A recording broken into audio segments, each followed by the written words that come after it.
1984 es uno de esos pocos libros que los hombres de nuestros días, y en los que habrán de venir, no se pueden permitir el lujo de no leer. George Orwell, seudónimo que adoptó Eric Arthur Blair cuando empezó a publicar, realizó en esta obra terrorífica, por sus implicaciones políticas, una crítica feroz a cualquier forma de totalitarismo, reflejando con aterradora realidad una sociedad sometida a una espantosa dictadura de carácter utópico. Orwell pudo escribir algo así después de desengañarse de las ideas socialistas tras su paso por Cataluña en los primeros años de la Guerra Civil Española. Tanto es así que su impactante novela configuró, junto con otras obras anteriores, como Nosotros, de Yevgeny Zamyatin, y Un mundo feliz, de Aldous Huxley, un nuevo género literario, conocido como distopía. De entrada, en la medida que utopía se refiere a un mundo feliz, de hecho el mejor de los posibles, o al menos a un mundo ideal, donde los hombres tienen cubiertas sus necesidades y todos sus sueños se han hecho realidad, y donde un gobierno benévolo provee de todo lo necesario o no existe por resultar innecesario, distopía, en cambio, hace referencia al peor de los mundos posibles, donde una sociedad cerrada y asfixiada, sin libertades individuales de ningún tipo, está sometida definitiva y absolutamente a un gobierno totalitario. La novela 1984, escrita muy poco después de finalizada la Segunda Guerra Mundial y publicada en 1949, describe una distopía en la que el mundo está dividido en tres grandes superpotencias enfrentadas constantemente en una guerra interminable. Las potencias son Oceanía, Asia Oriental y Eurasia. En el primero de estos ámbitos geográficos se desarrollan los acontecimientos de la novela, más concretamente en un ficticio Londres, comprendiendo este conjunto político Reino Unido, América, el sur de África y Australia. Asia Oriental, por su parte, está formada por China, Indochina y Japón. La última superpotencia, Eurasia, es la unión de Europa y la Unión Soviética, después de que esta última se hiciera con el control de aquella. El pensamiento único, basado en una ideología igualitaria antihumana, es impuesto por la fuerza a través de una organización política encarnada en el partido, el Ing-Soc, socialismo inglés, dando lugar a una dictadura terrorífica. Dicha tiranía somete a todos los pueblos a un estado de miseria e indignidad insufribles, aunque defiende su gestión, descarada y paradójicamente, como la panacea para todos los hombres. En la cúspide del partido se encuentra el Gran Hermano, que no aparece físicamente en toda la novela, y sin embargo, su presencia resulta asfixiante y opresiva. De ahí la sentencia orwelliana: el Gran Hermano te vigila. El partido, por su parte, se estructura en 4 ministerios. El Ministerio de la Verdad, encargado de manipular los acontecimientos y determinar de qué modo es la realidad. El Ministerio del Amor, que se ocupa de ejercer la violencia física y mental sobre los individuos. El Ministerio de la Paz, cuya función es la guerra. Y por último, el Ministerio de la Abundancia, encargado de racionar los alimentos. Por otro lado, la sociedad se divide en unas clases medias cada vez más despersonalizadas y en los proles, capa inferior, que vive en la extrema pobreza y por la que el partido no se preocupa. Pues bien, dentro de la clase media se encuentra el protagonista de esta historia. Él es Winston Smith, un hombre que trabaja en el Departamento de Registros del Ministerio de la Verdad.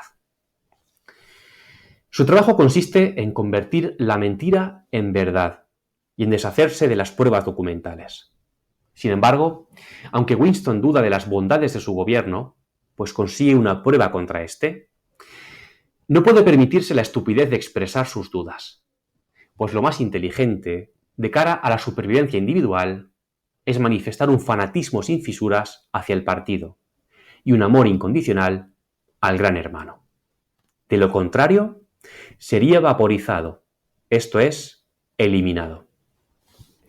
En consecuencia, los individuos padecen un control inhumano y total, en el que no existe ni siquiera la intimidad, por medio de cámaras de vigilancia que acechan a los individuos hasta en sus propios domicilios, o de micrófonos ocultos en calles y bosques, dando lugar a una sociedad fanática, esquizoide y esclava.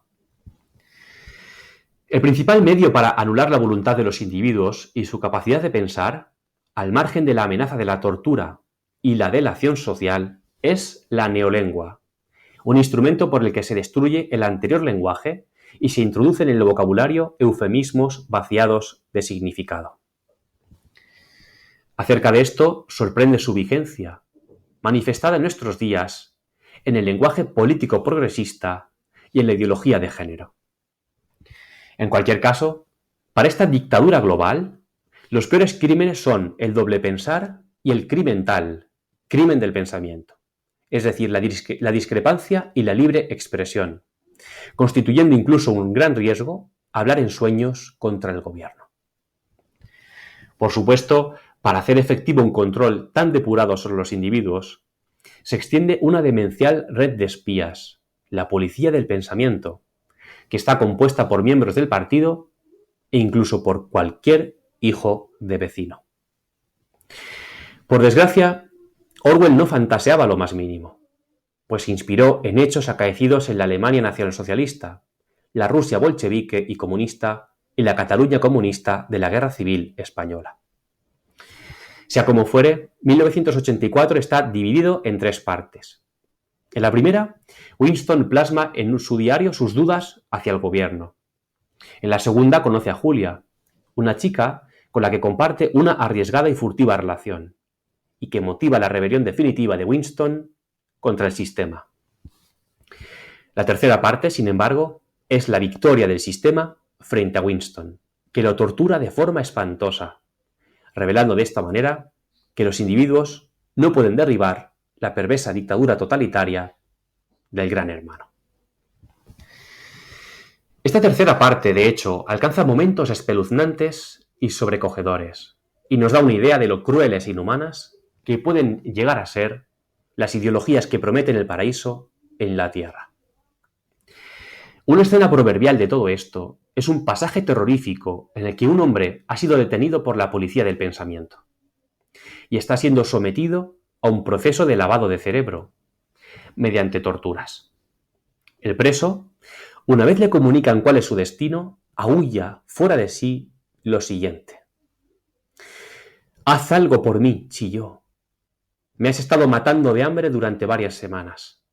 Acaba conmigo de una vez. Dispara contra mí, ahórcame, condéname a 25 años. ¿Queréis que denuncie a alguien más? Decidme de quién se trata y yo diré todo lo que os convenga. No me importa quién sea ni lo que vayáis a hacerle. Tengo mujer y 3 hijos. El mayor de ellos no tiene todavía 6 años.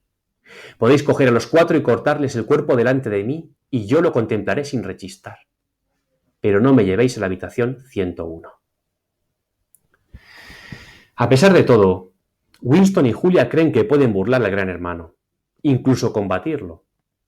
Por eso un buen día acuden a O'Brien, un agente encubierto del gobierno en el que Winston confía, dispuestos a presentar batalla, uniéndose a la hermandad creada por Goldstein, el traidor supremo de la patria, que aspira en principio, junto a los miembros de su organización, a derrocar al Gran Hermano.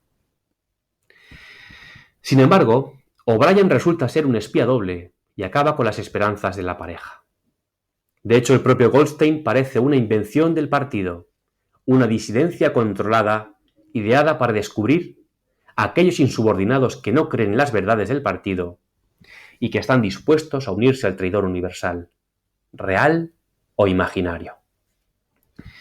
Con todo, es interesante destacar, por los paralelismos con la época presente, que antes de conocer la brutalidad del estado policial en el que vive, a Winston le sorprendía que lo más característico de la vida moderna no fuera la crueldad ni su inseguridad, sino sencillamente su vaciedad, su absoluta falta de contenido.